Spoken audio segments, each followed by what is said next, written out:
Edmund Hillary's Commonwealth Trans-Antarctic Expedition completes its third overland journey to the South Pole. The first use of powered vehicles, Sputnik 1 falls to Earth from orbit, and the peace symbol is designed by Gerald Halton. The year is 1958, and this was Ford's all-new for 1958 personal luxury car, now featured a rear seat, the Thunderbird. But before getting into all of it, I'm Jay. Welcome to What It's Like, the automotive channel that takes a deep dive on the lost and forgotten cars from a world that doesn't exist anymore. History, specs, design, but most importantly, we show what these cars are like, and sometimes it's like seeing these cars for the very first time. Post between 4 and 5 episodes each week, with engine episodes generally on Wednesdays. If that sounds of interest, the channel that you'll totally dig, subscribe and hit the bell icon next to it to never miss a video. 1958 Ford model lineup. Available in 4 lines, 20 models: Custom 300, Fairlane 500, Thunderbird, wagons.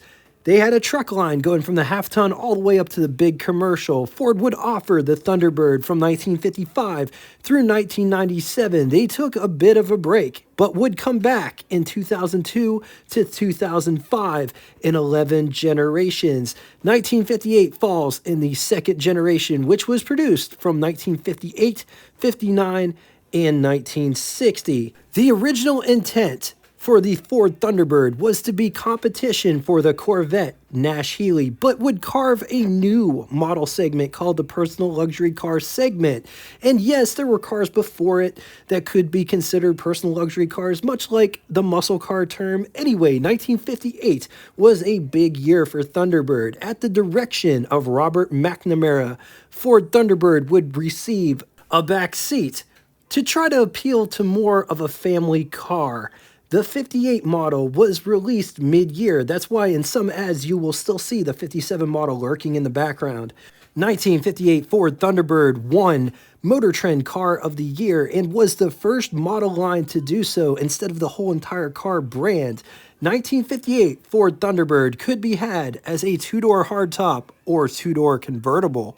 Let's talk specs. 205.4 inches long, 77 inches wide, 52 inches tall. It rides a wheelbase of 113 inches. It weighs 3,710 pounds. Price, $3,628, which is equivalent to you spending $38,957.19 in the year 2024. Total 1958 Ford production was 987,945 units, of which 37,892 were Thunderbird, and it's worth mentioning that that number is double what the 1957 sales were. I think they sold about 16,000 in 1957. Of that number, 35,758 were hardtops, 2,134 were the convertible variety. Moving on to engine, only one engine on offer. 352 cubic inch displacement overhead valve, FE V8, 5.8 liters. It's good for 300 horsepower at 4,600 RPM, 388 pound-feet, or 515 Newton meters at around 3,500 RPM. With a bore of 4 inches and a stroke of 3.5 inches, compression is 10.2 to 1. When backed with a 3-speed manual transmission, 0 to 60 could be had in 7.4 seconds, with a theoretical top speed of 120 miles per hour while achieving 11 miles to the gallon average. And these are all jumping off points. Mileage may literally vary. Transmissions. There were 3 transmissions on offer: 3-speed manual with overdrive, and the Cruise-O-Matic automatic transmission. Get this, the 1958 Ford Thunderbird was available in 12 single colors of durable baked enamel or 34 two-tone color combinations. Interiors feature deep pleated vinyl or linen fabric inserts. 1958 Ford Thunderbird is a unit body constructed car. Options, not getting into all of the options, but here are a few. 4-way power driver's seat, power windows, electric clock, power brakes, power steering, radio, magic air heater, and air conditioning.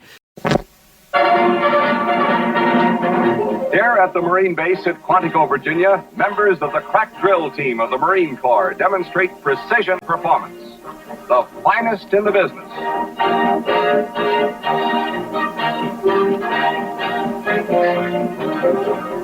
Now we'd like to show you another kind of precision performance executed by the finest in its business. The four-passenger Ford Thunderbird. Under its sleek hood is a mighty new V8 engine, culmination of Ford's 25 years of V8 leadership. When you're in command of this powerhouse, you have every situation well in hand. You can tell a Marine by the way he looks, just as you can tell a 58 Ford by its Thunderbird look and Thunderbird go. Easy to see why the Ford Sunliner is America's most popular convertible, but hard to believe it's also America's lowest priced. Powered by the Thunderbird's own mighty V8 engine, it moves out and takes charge like a landing of the Marines. The performance of the Marines down through the years is a matter of record and pride. And Ford station wagons are mighty proud of their record, too. No other wagons available today can match them in price or popularity. The Marines have made history around the world, and so has the 58 Ford. See the cars with the magic of the Thunderbird, the 1958 Ford. This 1958 Ford Thunderbird just recently sold at Classic Auto Mall, but fear not, they still have over 1,000 cars for sale when recording this episode. And get this, anybody can go there and peruse their inventory, whether that be online or in person. So be sure to click the link below after the show to check out their extensive inventory, as well as hours of operation and directions to get there. Let's talk styling. Look at how these headlights are recessed. Also notice that the bezels are painted the same color as the body.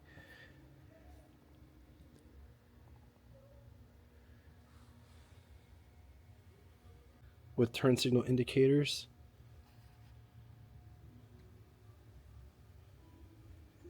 Has two bumper guards and or overriders, if that's what you want to call these.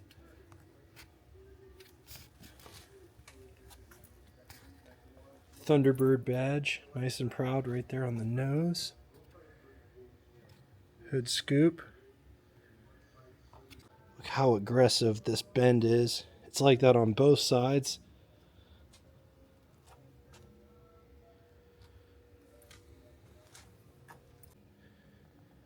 Wraparound windshield with opposing windshield wipers.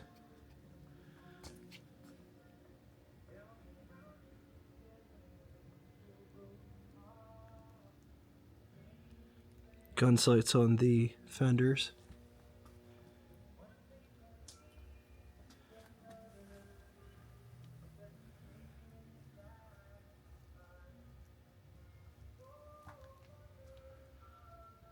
Thunderbird script right here on the front fender. The wheel wells are ever so slightly flared with a bead capping it off. This car does not have any rocker molding, just a bead, and it does flare out at the bottom there. This car is riding on bias tires, 8.0014 4-ply. A closer look at the cowl and how the windshield wipers are mounted. They're stainless steel as well. Notice there isn't any trim at the base of this windshield. There is trim that's stainless steel up here. This has an ever so slight, if that's what you want to call it, sun visor, external sun visor.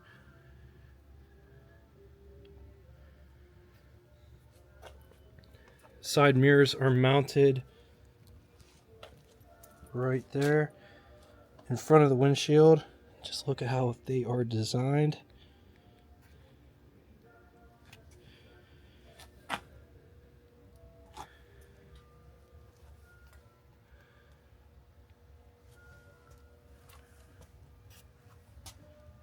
Just look at how this sheet metal is all sculpted. It's an absolute gorgeous design. Pictures don't really do it justice. The rear wheel well has fender skirts.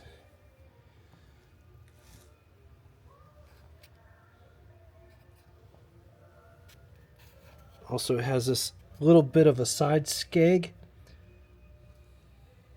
before it tapers back in. This car does have drip rails. Start right here and they run the cabin area. Get all this texture effect,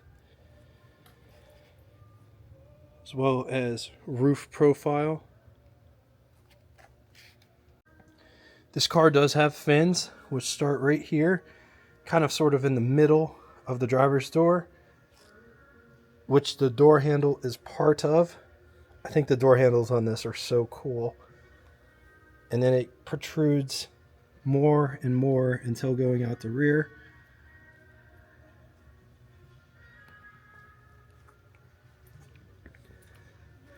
Look at this trunk profile. I absolutely love this center line, how it slopes down. Gas filler door. It's right behind the license plate, which I think is the best place because then you can just pull into any gas pump. It doesn't matter what side it's on. Thunderbird emblem.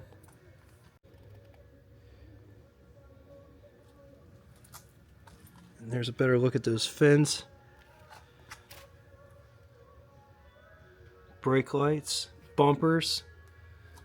Just look at how these bumpers are designed.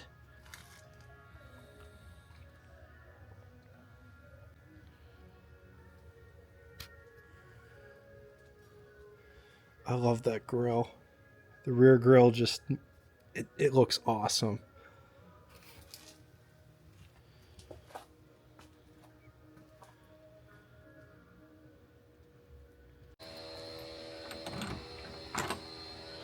This door has a lot of heft to it. It's a pretty weighty door.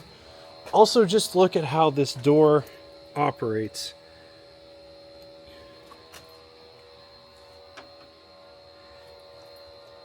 A lot of people have problems getting in 50s cars because of the dog leg here. I never hit my knee off of this. I mean, you have to get your knee up that high to hit it off of there. I don't know. I'll show you how I get in a minute. Let's check out these door panels. I love the two-tone. Also love how this swoops up. This armrest, as well as door handle to pull the door shut. Door handle to get out. These windows are electric windows, so I can't show how they operate. Door lock and vent windows. This car has power seats. Coming down inside the pedal box down here. High beam switch indicator right there. Brake pedal, gas pedal, hand brake, hood release.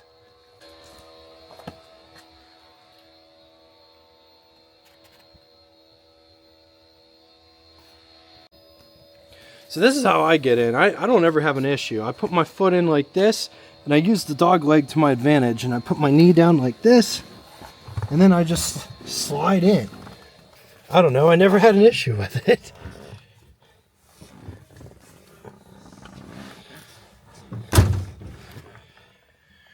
Here is what over the hood looks like. Here's what first person over the hood would look like. This is the car that started the crotch test. Haven't done a 58 yet. We were in a 60, and this is why. Underneath the steering wheel, it's tight. If I was any bigger, it would be in my crotch. It moves freely, but there isn't that much space there.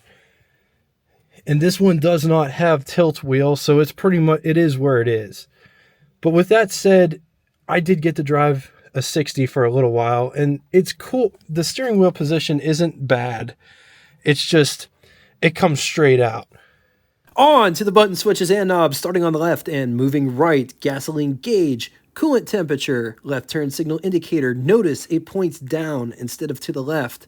Speedometer with odometer inside of it. Right turn signal indicator, clock, key/ignition, headlights, oil pressure light, drive modes read, park, reverse, neutral, drive, as in second, drive 1 and low, amp meter, which is also an idiot light, lighter, windshield wipers, radio, heat and ventilation controls, off, heat and defrost, fan blower speed, low, high with off in center. Up above, there are sun visors. They look like this, and here's my hand for reference. Rear view mirror, another sun visor over here for the passenger. Ashtray. On to the glove box test. There's our test subject. Here's my hand for reference. Here is the glove box in question. Looks absolutely massive, doesn't it? Only the door is big. But it does look like it might fit. And it shuts. So getting in the dog leg isn't an issue. I have never hit my leg off of this, but I could see getting out how it could be a problem. If you pull your leg up like this and smack your knee off of there, it wouldn't feel good. So I would suggest not doing that. I would just slide over like this, put your knee down like this, and just slide out. Don't pull it up like this. That would hurt. Getting in the rear, just fold the seat forward and the seat goes out of the way like that. It gives you that much space to get in.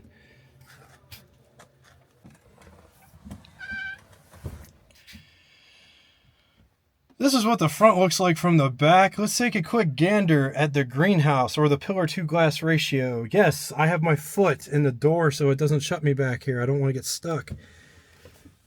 It's cozy in this car because of the big pillars.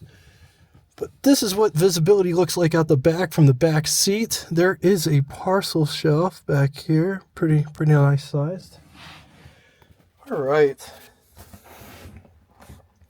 This seat back profile, it is rather reclined, but it's weird because this over here protrudes outwards and the seat back dips down quite a bit back here and then kind of levels out. Has armrests, as well as the windows do go down, but I can't show how that works because they're electric. There is a dome light in the center.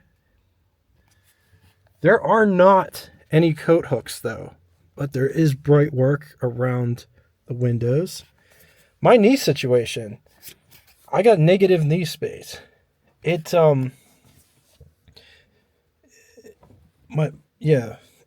my other leg was in here, I would be very cramped, which is crazy because this is a pretty big car. Like you could see here, this is all the space you'd have, like my hand length. So 7.5 inches between the end of this seat to the back of this seat. Getting under the hood, I've released it from the inside. There's this J-hook right here. Push it away from you.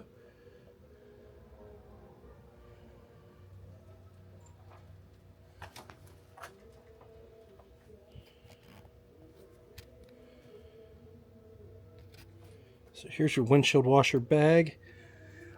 I love how this opens like this, but it limits your access to up front here. It's also very interesting that you can see the bell housing. A lot can't see that. Single master cylinder for the brakes. Steering wheel shaft coming down.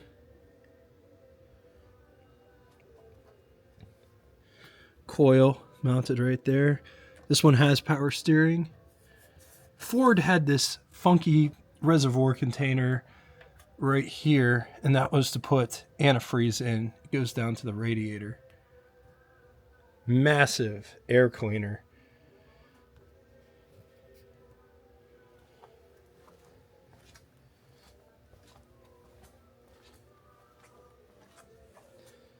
"12-volt battery, solenoid, heater." This is a dipstick for the transmission.